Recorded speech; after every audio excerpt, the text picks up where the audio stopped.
Hi friends, ഇന്ന് നമ്മളൊരു പാനാസോണിക്കിൻ്റെ സിസ്റ്റമാണ് ചെയ്യാൻ പോകുന്നത്. സിസ്റ്റം എന്ന് പറഞ്ഞാൽ പഴയ DVD പ്ലെയറാണ്, പെൻഡ്രൈവ് ഉണ്ട്, കാസറ്റ് ഉണ്ട്. 6300 വാട്ട്സ് ഉള്ള ഒരു പാനാസോണിക്കിൻ്റെ സിസ്റ്റം. ഇത് 5.1 സ്പീക്കേഴ്സ് എല്ലാം ഉള്ള ഒരു സാധനമാണ്.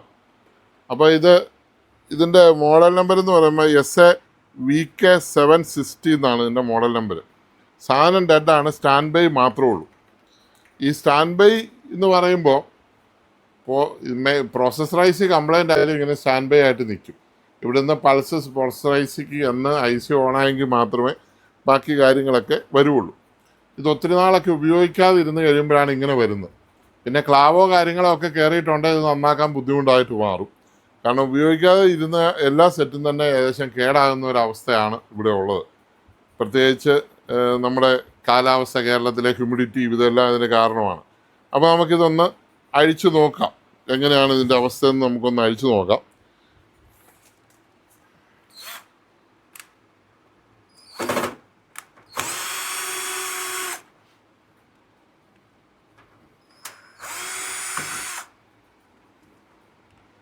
നമുക്കിതിനൊരു പാത്രം വേണം, സ്ക്രൂല. Okay,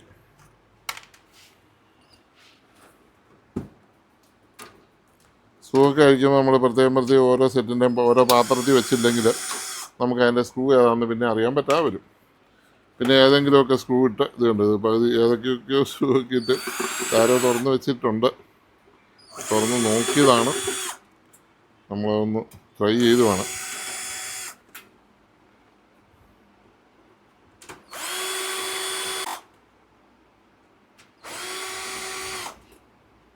screw കഴിഞ്ഞായിരിക്കുന്നത്. നേരത്തെ അഴിച്ച ഒരു സ്ക്രൂ പോലും മുറുക്കാനുള്ള സമയം അവർക്ക് കിട്ടിയിട്ടില്ല.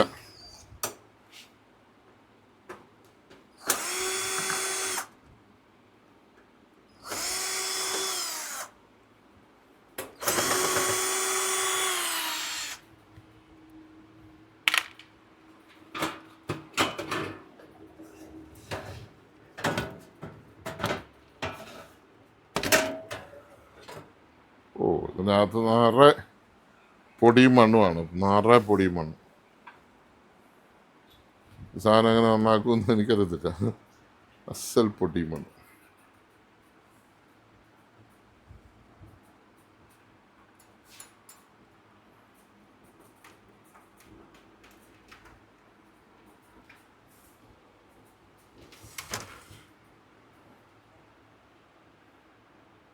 എൻ്റെ IC-യിലും എല്ലാം പൊടിമണ്ണുകളുമാണ്. IC-യിൽ മുഴുവൻ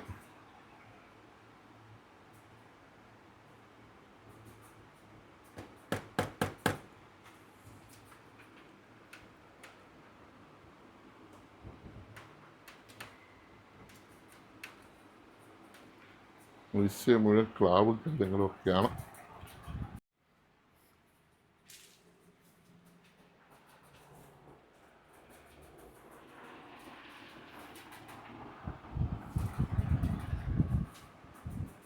നമ്മുടെ വാക്യൂം ക്ലീനർ നമുക്കെടുക്കാം.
വെറും IC കാർഷീലിയോടെ IC വെച്ചിരിക്കുന്നത് കണ്ടോ. കണ്ട കാർഷീലിയോ IC എത്തിക്കാൻ പോലും അല്ല. ചാർജ് വെച്ച് ഒരു 6 വെച്ചിരിക്കുക പൈപ്പ് ലൈനുണ്ടാക്കാൻ വേണ്ടി. അത്രേ ഉള്ളു സംഭവം. ഇത് പിന്നെ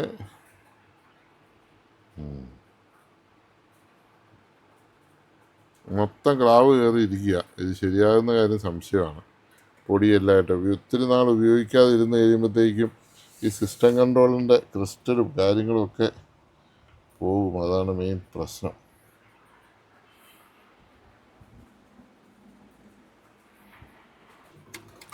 അപ്പോൾ ഇത് നമ്മളിപ്പോൾ ഓണായിട്ടുണ്ട്, പക്ഷേ അതിൻ്റെ എറർ കോഡാണ് വരുന്നത്. വെയിറ്റ് എന്ന് പറഞ്ഞാൽ F61 എന്ന് പറഞ്ഞ കോഡാണ് വരുന്നത്. F61 എന്നുള്ള എറർ കോഡ് വരുന്നുണ്ട്. അതെന്താണെന്ന് ഗുഡ് ബൈ വന്നു. Good bye. ഇപ്പോൾ ഡിസ്പ്ലേ വന്നു, വീണ്ടും പോയി.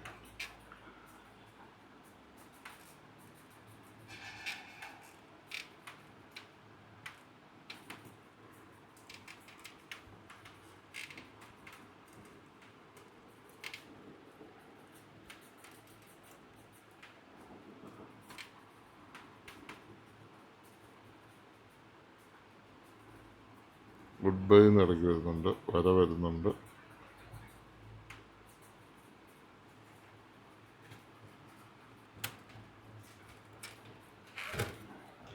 ആരോ ഒരാൾ നിർത്തിയാലേ, ആരോ സ്ട്രിപ്പെല്ലാം ക്ലാവാണ്.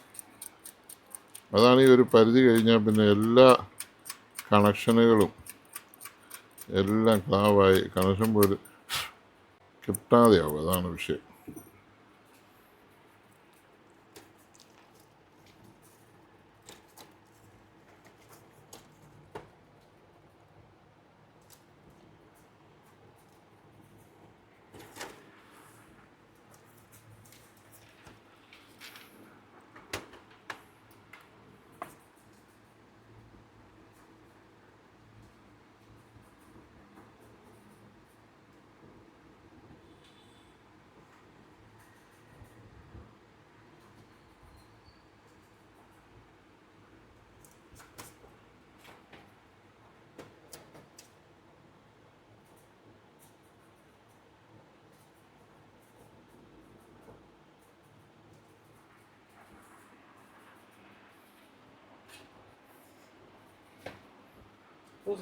ആ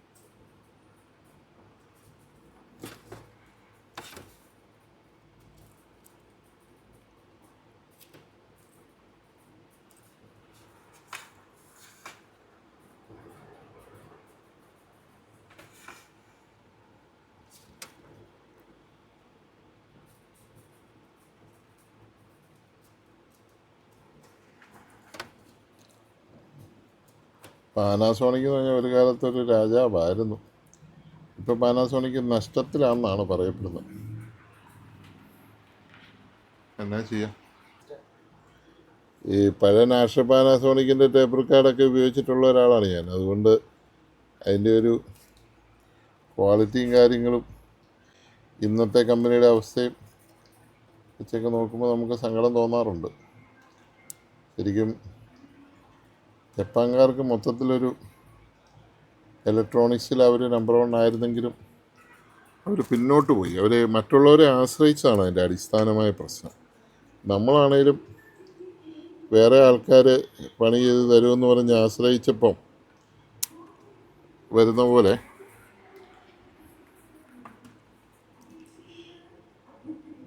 നമുക്കിവിടെ ഇപ്പം മലയാളിക്ക് പണിയില്ലെന്നായില്ലേ. അന്യ സംസ്ഥാന ആൾക്കാർക്കല്ലേ പണിയുള്ളൂ. പിന്നെ ആ പാട്ട് കേൾക്കുന്ന ആൾക്കാർക്ക് അവർക്ക് പണിയേ ഉള്ളൂ. കയറിയ രക്ഷപ്പെട്ട് 5 വർഷം കഴിയുമ്പോൾ പെൻഷനും കാര്യങ്ങളൊക്കെ ആയി അടിപൊളി. ഇലക്ഷന് നിന്നാലോ എന്നൊരു ആലോചന ഇല്ലാതില്ല. ഈ പണിയൊക്കെ ചെയ്യണ ഇച്ചിരി കഷ്ടപ്പാട് ചെയ്യണം, മറ്റേ വലിയ കഷ്ടപ്പാടൊന്നുമില്ല, സുഖം.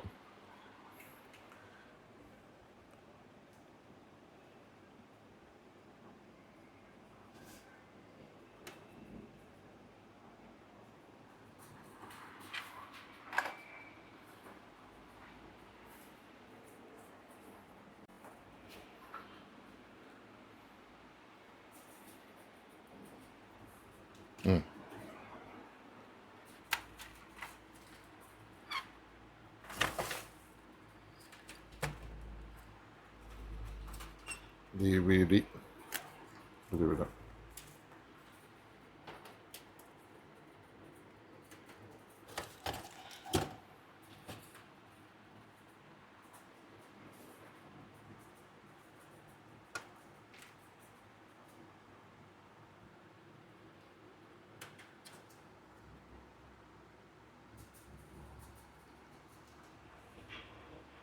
ഈ 2 ബോർഡ് അഴിച്ചെടുക്കാം.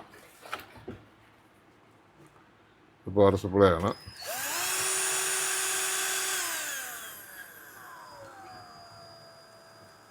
ഇത് ആംപ്ലിഫയർ ആണ്.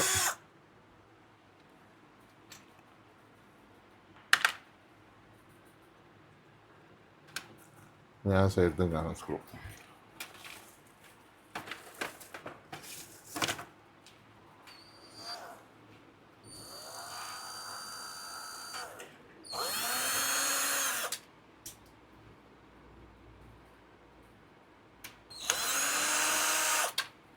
രണ്ട് സ്ക്രൂ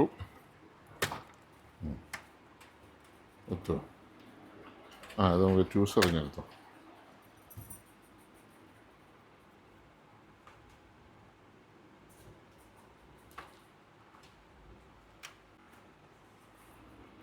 എന്നാൽ താഴെ പോയാൽ എടുത്തിട്ടേ.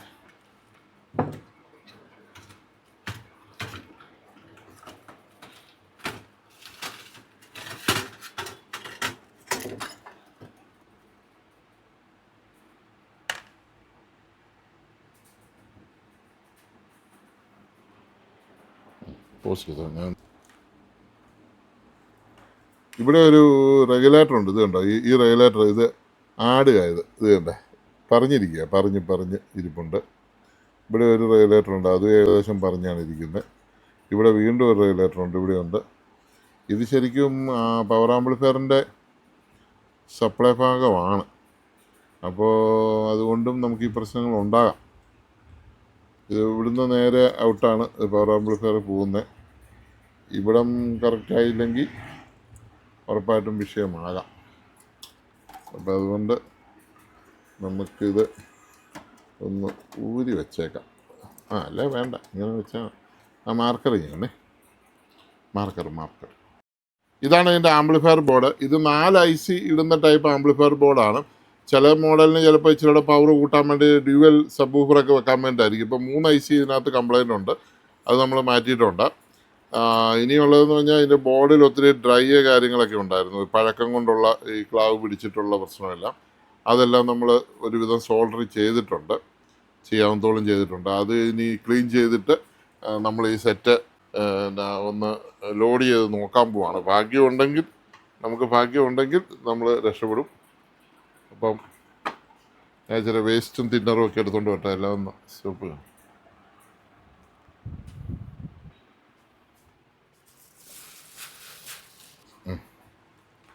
എന്നെക്കാളും ഭാഗ്യം ഇതിൻ്റെ കസ്റ്റമർക്ക് തന്നെയാണ് വേണ്ടത്. കസ്റ്റമർക്ക് ഭാഗ്യമുണ്ടെങ്കിൽ ഇത് വർക്കാവും. കാരണം ഇതിൽ കൂടുതലൊന്നും നമ്മളൊരു ഇതിൻ്റെ ചെയ്യാനില്ല. കാരണം ഒരു ദിവസമായി ഇതിൻ്റെ ഓരോ ബോർഡും അഴിച്ച് ക്ലീൻ ചെയ്ത് അതിൻ്റെ പൊടിയും കളഞ്ഞ്. ഇതൊക്കെ ആരും ചെയ്യലാത്തതിൻ്റെ ബേസിക് പ്രശ്നം ഇത് തന്നെ. ഇതിന് എത്ര രൂപ മേടിക്കും, എത്ര തച്ച് മേടിച്ചാൽ ഇത് മുതലാവും? പിന്നെ ഇതിൻ്റെ ഈ പൊടിയടിച്ചും ഉണ്ടാകുന്ന അസുഖങ്ങൾക്ക് ആശുപത്രിയിൽ തന്നെ എത്ര ലക്ഷം കൊടുത്താൽ കാര്യങ്ങൾ നേരെയാവും. അതാണ് ഈ ഇങ്ങനെയുള്ള വർക്കൊന്നും ഇപ്പോൾ ആരും എടുക്കുകയില്ലാത്തതും ആരും ചെയ്യുകയില്ലാത്തതും. കാരണം റേറ്റ് പറഞ്ഞ് അത്ര ആയോ എന്നൊക്കെ ചോദിച്ച് കളയും ആൾക്കാർ ചിലർ. അപ്പോൾ ഞാൻ അത്രയും പ്രതീക്ഷയില്ല, എന്നാൽ പിന്നെ പുതിയത് മേടിക്കാമായിരുന്നല്ലോ എന്നൊക്കെ പറയും. അതൊക്കെ ഓരോരുത്തരുടെ ചിന്ത. ഇതിപ്പോൾ ഇതിൻ്റെ കസ്റ്റമർ നൊസ്റ്റാൾജി ആയിട്ട് അയാൾക്ക് അത് ചെയ്ത് കിട്ടണമെന്ന് പറഞ്ഞുകൊണ്ടാണ് ഞാൻ ഇത്രയും റിസ്ക് എടുക്കുന്നത്. അപ്പോൾ എല്ലാ കാര്യങ്ങളും നമ്മൾ നോക്കണമല്ലോ. ഒരു സാധനം നമ്മൾ സർവീസ് ചെയ്തെടുക്കുമ്പോൾ അതിൻ്റെ സർവീസ് കോസ്റ്റ് അങ്ങനെയുള്ള എല്ലാ കാര്യങ്ങളും നമ്മൾ നോക്കണം. അപ്പം ഇത് സർവീസ് കോസ്റ്റ് വലിയധികമൊന്നും ആവില്ല, എന്നാലും നമുക്ക് എങ്ങനെയാണ് ഇത് മുതലാക്കുക എന്നുള്ളതാണ് ഇതിൻ്റെ അകത്ത് പ്രശ്നം. എത്ര രൂപ മേടിച്ചാൽ ഇതൊരു നല്ല സിസ്റ്റം ആയതുകൊണ്ട് നമ്മളങ്ങ് ചെയ്തു. ദൈവം അനുഗ്രഹിക്കുവാണെങ്കിൽ ഇത് ശരിയാവും, വർക്കാവും, ശരിയാകും എന്നുള്ളതാണ് എൻ്റെയും വിശ്വാസം. അതുകൊണ്ട് നമുക്കിവനെ എടുത്ത് ലോഡ് ചെയ്ത് നോക്കാം. ഈ സിസ്റ്റം ചെയ്യുമ്പോൾ ഒത്തിരി പ്രശ്നങ്ങളുണ്ട്. ഈ ബോർഡിൻ്റെ ഈ ആകെ ഇന്നർ മുഴുവൻ പൊടി പിടിച്ചിരിക്കുക. ഇത് അതും കൂടെ നമുക്കൊന്ന് ക്ലീൻ ചെയ്യണം. ഇന്നത്തെ പൊടിയെല്ലാം നമ്മൾ ക്ലീൻ ചെയ്തെടുത്തു. വലിയ ഭഗീരഥ പ്രയത്നമായിരുന്നത്. പുതിയ ആൾക്കാർക്ക് അറിയാവുമെന്ന് അറിയത്തില്ല ഭഗീരഥ പ്രയത്നം എന്ന് പറഞ്ഞാൽ. അപ്പോൾ അത്രയും ബുദ്ധിമുട്ടായിരുന്നു. നമ്മളിത് ഇങ്ങോട്ടാണ് ഇതിൻ്റെ ബോർഡ് വരുന്നത്. നമുക്കിത് ഫിക്സ് ചെയ്യാം. പവർ സപ്ലൈ, ഇത് പവർ സപ്ലൈ, അത് ആമ്പ്.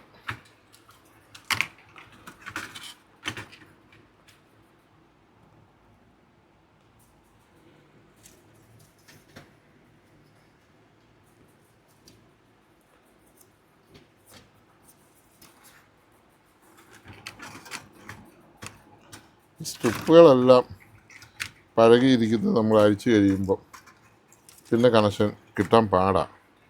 അത് വലിയൊരു വിഷയമാണ്.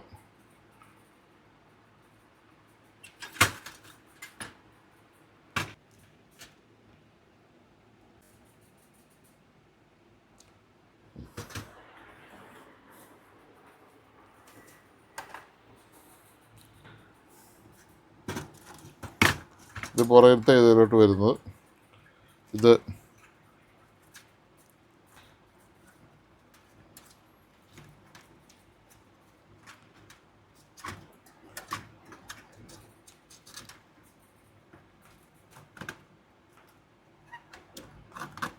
ഈ സൈഡിലൊരു വെട്ട് പോലെയാണ്. ആ വെട്ടിനകത്ത് അത് കയറി വീഴണം. വീണ് കഴിഞ്ഞാൽ ഇങ്ങനെ വീതിയുള്ള സ്ക്രൂ ആണ് ഇതിൻ്റെ. വീതിയുള്ള സ്ക്രൂ കറക്റ്റ്.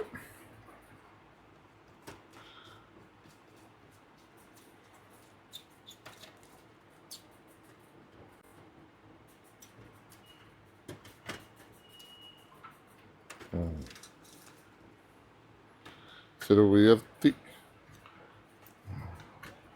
ഇതിനകത്തൂടെ ഇട്ടാലേ അത് വീഴത്തുള്ളൂ. ഇവിടെ ഒരു ലോക്ക് പോലെ ഒരു സ്ക്രൂ ഒഴിവാക്കാൻ വേണ്ടി അവിടെ കമ്പനി ഒരു ലോക്ക് സിസ്റ്റമാണ് ചെയ്തിരിക്കുന്നത്. പൊങ്ങി വന്ന് നോക്കിയാൽ അതിനകത്തിറങ്ങണം. ഇറങ്ങുന്നില്ല.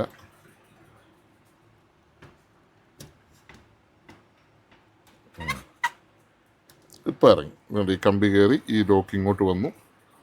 അത് കഴിഞ്ഞൊരു സ്ക്രൂ ഇട്ടാൽ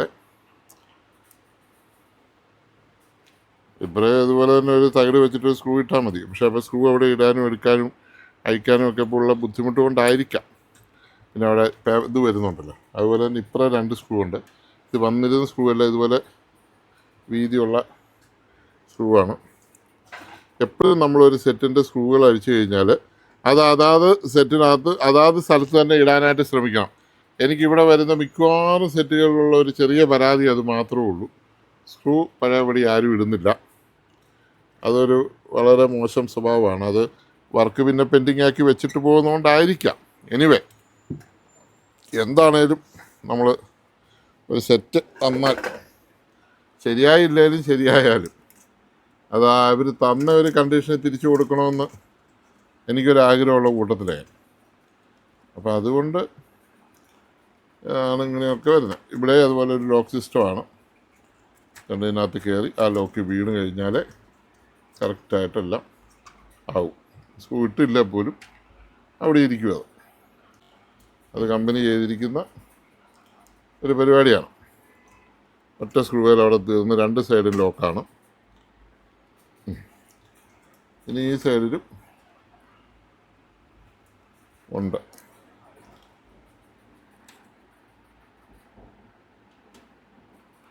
ഇപ്പം ഈ സെറ്റ് ശരിയായില്ലെങ്കിൽ നമ്മൾ ഇതിനൊരു പേയ്മെൻറ്റ് ചോദിച്ചാൽ കസ്റ്റമർ എന്ത് പറയും? സെറ്റ് ശരിയായില്ലല്ലോ, ശരിയാകാതെ എങ്ങനെയാണ് കാശ് തരുമെന്ന് ചോദിക്കും. അപ്പോൾ നമ്മൾ ഡോക്ടറുടെ അടുത്ത് പോയി മരുന്ന് മേടിക്കണവർ പനി മാറിയിട്ട് ഡോക്ടറെ കാശ് തരാം എന്ന് പറഞ്ഞാൽ നടക്കുമോ? ആശുപത്രി ചെന്ന് ഗുളിക പനി മാറിയില്ലെങ്കിൽ ഗുളികയുടെ പൈസ തിരിച്ചു കിട്ടുമോ? ഡോക്ടർക്ക് കൊടുത്ത പൈസ തിരിച്ചു കിട്ടുമോ? എന്ന് പറഞ്ഞ പോലെ ഒരു ന്യായമായ ഒരു പൈസ ഒക്കെ ടെക്നീഷ്യന്മാർക്ക് കൊടുക്കുവാണെങ്കിൽ ടെക്നീഷ്യന്മാർ ഇനിയും നിലനിൽക്കും, നിങ്ങൾ ഈ സെറ്റൊക്കെ നന്നായി കിട്ടും. അല്ലെങ്കിൽ ഇത് മുഴുവൻ ആക്രിക്കാർ വന്ന് മേടിച്ചുകൊണ്ട് പോവും, ചെറിയ പൈസയ്ക്ക് അവർക്ക് കൊടുക്കേണ്ടിയും വരും. പിന്നെയും പുതിയ പുതിയ സെറ്റുകൾ നിങ്ങൾ മേടിച്ച് കൂട്ടേണ്ടി വരും. അപ്പോൾ ഒരു ടെക്നീഷ്യന് നിങ്ങളത് ഒരു പരിശ്രമിക്കുമ്പോൾ, അതായത് ഇതിനായിട്ട് പരിശ്രമിക്കുമ്പോൾ അയാൾക്ക് നമ്മളൊരു ന്യായമായ ഒരു വേതനം കൊടുക്കണം. അത് വളരെ ബുദ്ധിമുട്ടാണ് പല ആൾക്കാർക്കും. ശരിയായി കഴിഞ്ഞാൽ പിന്നെ വേറൊരു രീതിയായി. ഈ ഒരു സ്വഭാവം കൊണ്ടാണ് ഒരു പിള്ളേരും ഇതിനൊന്നും മെനക്കെടാത്ത, മനസ്സിലാകുന്നുണ്ടോ? ഈ പണിയിലേക്ക് ആരും വരികയില്ലാത്തതും അതാ വന്നാൽ ഇട്ടിട്ട് പെയിൻ്റ് അടിക്കാൻ പോകുന്നത് ഇതുകൊണ്ടാണ്. കാരണം പെയിൻ്റ് അടിക്കാൻ പോയാൽ 100-200 രൂപ എങ്കിലും ഒരു ദിവസം കിട്ടും. ഇത് രാവിലെ തൊട്ട് വൈകുന്നേരം വരെ ഇതിന് ചൊറിഞ്ഞുകൊണ്ടിരുന്ന് കഴിഞ്ഞാൽ അവസാനം ശരിയായില്ലെങ്കിൽ 1 രൂപ പോലും നിങ്ങളാരും കൊടുക്കത്തുമില്ല. ഒരു കുറ്റവും പറയാവോ, അവന് പണിയൊന്നും അറിയത്തില്ല എന്ന് പറയും. അങ്ങനെ പുതിയ ടെക്നീഷ്യന്മാരെ നിങ്ങൾ ഒരിക്കലും നിരുത്സാഹപ്പെടുത്താൻ പാടില്ല. നിങ്ങളും ശ്രദ്ധിക്കുക, ആ തരുന്ന സെറ്റുകൾ വളരെ ആത്മാർത്ഥമായിട്ട് ചെയ്യാൻ ശ്രമിക്കുക. അപ്പം നിങ്ങൾക്ക് ചെയ്യാൻ പറ്റും. ദൈവം നിങ്ങളെ അനുഗ്രഹിക്കും, നിങ്ങളെ ഒരു ടെക്നീഷ്യനാക്കി മാറ്റും. എപ്പോഴും നമ്മളതിൻ്റെ ഒരു 2 വശങ്ങളുണ്ട് എല്ലാ കാര്യത്തിനുമേ. ആ വശങ്ങൾ നമ്മളെപ്പോഴും നോക്കണം.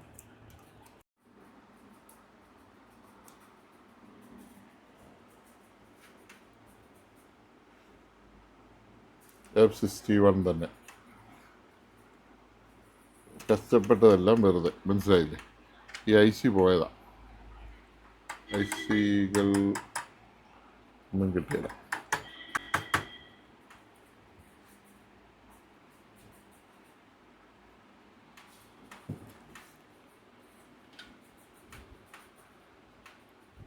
അപ്പോൾ ബെൽറ്റ് ഇതൊക്കെ ഓടാൻ തുടങ്ങി കേട്ടോ, ഇതൊന്ന് ഓടാൻ തുടങ്ങി. ഇതിപ്പോൾ ഓണാക്കിയ സമയത്ത് ഇതുണ്ട്, ഇതൊന്നും നേരെ ഓടുന്നില്ലായിരുന്നു. ഇതുണ്ട്, ചേപ്പ് കിടന്ന് ഓടുന്നുണ്ട്. എൻ്റെ സെൻസർ വല്ലതും, സോണിക്ക് അങ്ങനെ ഒരു കുഴപ്പമുണ്ട്, ഒരു സെൻസർ ഫിറ്റ് ചെയ്ത് വിടും, മനസ്സിലായത്? എന്നിട്ട് ഇതെവിടുത്തെയാണ് ഈ മെക്കാനിസത്തിൽ ഒരു സെൻസർ വെക്കും. ഈ സെൻസർ പോയി കഴിഞ്ഞാൽ പിന്നെ എററാകും. സോണിക്കുള്ളൊരു സംഭവമാണത്. അപ്പോൾ അത് ഞാൻ എടുത്ത് വെച്ചിട്ടുണ്ട്. ഒന്ന് രണ്ട് സെറ്റ് കൂടെ ചെയ്യാനുണ്ടത്. സെൻസറൊക്കെ ഞാൻ എടുത്ത് വെച്ചിട്ടുണ്ട്.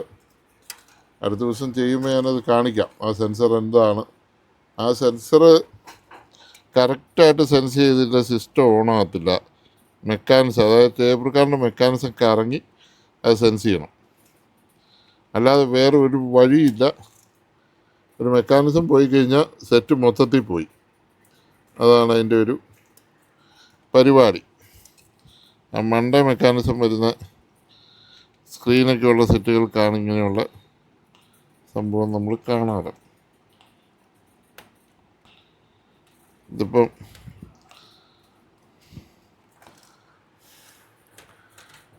ഞാനിവിടെ വെച്ച് നിർത്തുകയാണ്.